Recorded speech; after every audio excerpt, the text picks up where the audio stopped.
আমাদের doctor Yunus sir এমনি তো বলছে, উনি নিজে জাতির উদ্দেশ্য বক্তব্য দিছে যে আমি সবার দাবি দাওয়া পূরণ করব, আস্তে আস্তে করব, আমার এখন সময় দিতে হবে। এটা স্বাভাবিক, সময় দিতে হবে। হুট করে একজন মানুষ কিছুই করতে পারবে না। দেশের যে পরিস্থিতি, দেশে যে লুসকান হয়েছে, এগুলা তো সবকিছু টেকল দিয়া উঠতে হবে। ওনাকে সময় দিতে হবে। উনি এমনি সুন্দর মতো দেশটাকে চালায় নিবে। আমরা সবাই ওনাকে হেল্প করি।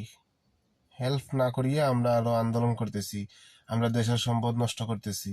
এটা কোন কথা? কোন তো ভাই, উনি এমনি সবকিছু ঠিক করবে দেশের।